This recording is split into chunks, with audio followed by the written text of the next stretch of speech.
Our next topic is industrial sector on the eve of independence.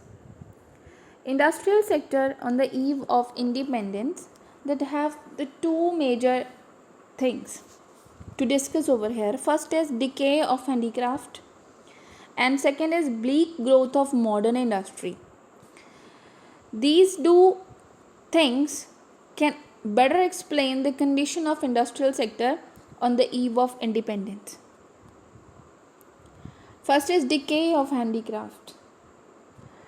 As you can see that prior to British rule, worldwide reputation and excellence that were present. But the British Raj contributed to their decay. After British rule, there was decay of handicrafts. It was owing to discriminatory economic and political policy that were pursued by the British government. And that happened with these following points. Discriminatory tariff policy of the state, disappearance of princely courts, competition from machine-made products, new pattern of demand, and introduction of railways in India. First is discriminatory tariff policy of the state. The British rule in India coincided with industrial revolution in Britain. Britain found India as a best source of raw material as well as the best market for their industrial products. Accordingly, the discriminatory tariff policy was pursued. In that policy, what happened? The tariff-free export of raw material from India and tariff-free import of British industrial products in India. In both situations, the cost of product was very low. At the same time, heavy duty was placed on the export of Indian handicrafts. As a consequence, while the British products started gaining the Indian markets and the Indian products, they started losing their domestic as well as the foreign market because of the high cost. And decay of handicraft was the end result. Second is disappearance of princely courts.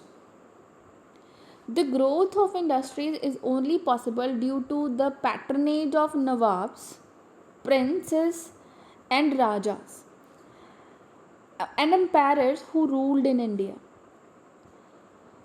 They used to patronize the handicraft because of which the Indian handicraft industry had acquired international reputation. Prior to British rule, Nawabs, Raja, princes and emperors ruled a different part of the country and they used to patronize the handicraft.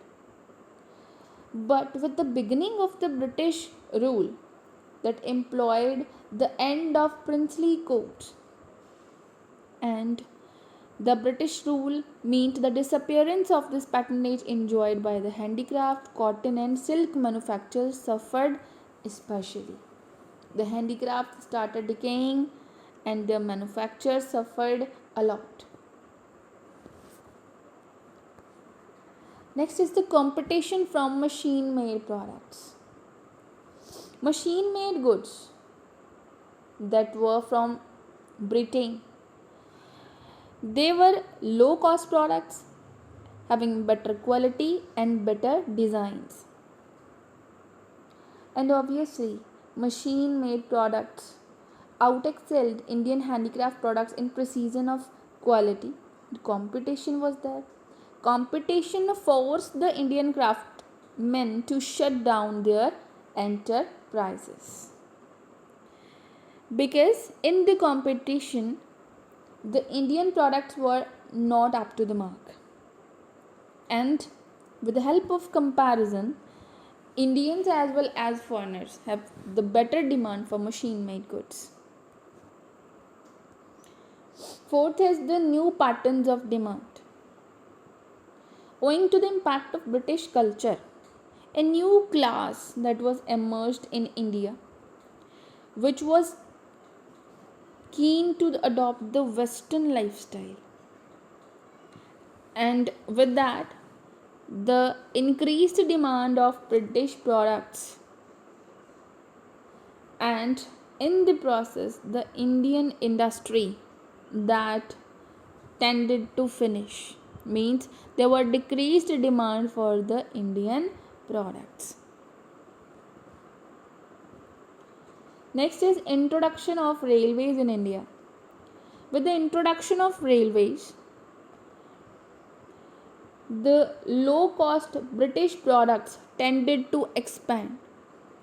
There were increased size of market, and the benefit of low cost, they helped the British product to expand the demand, and on the consequence, the high cost Indian products were started shrinking their demand even in India. And this was the process of decay of Indian handicrafts, that was with the help of introduction of railways. Railways were the cause that expanded the market for foreign goods. Second thing here we want to discuss is the bleak or national growth of the modern industry. There are some observations that need to be noted here. First is, some industries were established by the private entrepreneurs like iron and steel, sugar, cement and paper industries. And a reason was that worldwide scarcity of industrial goods.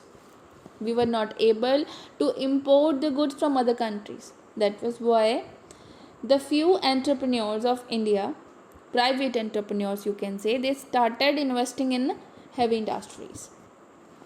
And second is the limited participation of state in the modern industrialization. State means the government. The government participated only in railway, power generation, development of ports and means of communication. And these 4 points that were for the benefit of Britishers only. And because of the absence of capital goods industry or heavy industry, there was capital goods. In the absence of industrialization in India, that created the low growth of economy of India. And for the industrial sector, on the eve of independence, they revealed the 4 core features of its growth that actually pointing out to the backwardness. Okay, and the growth was also limited. The very first is handicraft industry. Handicraft industry was systematically destroyed by the Britishers, and that was also because of the discriminatory tariff policy that I have already discussed.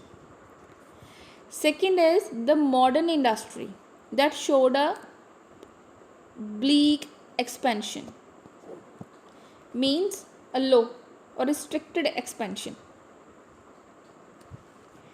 Capital goods industry that was also non-existent, and this absence of capital goods industry also the ruined industry at that time.